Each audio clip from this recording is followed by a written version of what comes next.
In today's video, I'm going to teach you how to add date and time in a Dialogflow bot. We'll start right from the beginning so you can follow along easily. Open your browser and search for Dialogflow. Look for the official Dialogflow console link from Google and click it to open the platform.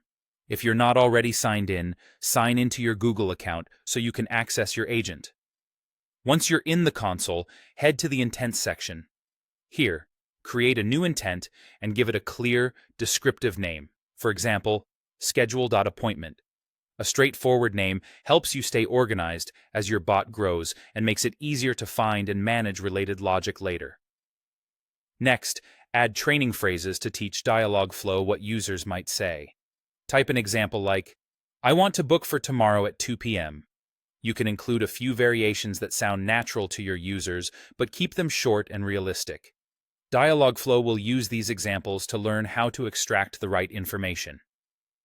As you enter those phrases, watch how Dialogflow automatically highlights parts of the sentence. It should recognize tomorrow as a @sys.date entity and 2 p.m. as a @sys.time entity. If it doesn't, you can click and annotate the text so the correct system entities are applied. Accurate annotation is important because it tells the model exactly what to capture as parameters during real conversations. Now set up your response so the bot can confirm what it heard. Use variable syntax to reference the captured values. If you're using Dialogflow ES, you can insert date and time directly in the text response. For example, "Great, I'll schedule that for date at time." If you're using Dialogflow CX, use session params.date and session.params.time in your response. This confirmation helps users see that the bot understood their request and gives them a chance to correct it if needed. Before you wrap up, check your agent's default time zone in the settings. Relative expressions like tomorrow and next Friday are resolved using that time zone, so it needs to match where your users are, or at least a consistent region your bot supports.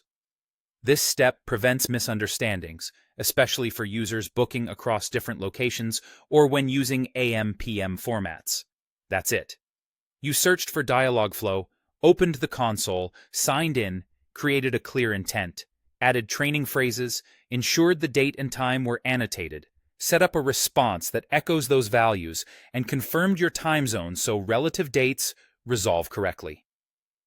You're now ready to test your bot and start handling scheduling with reliable date and time capture.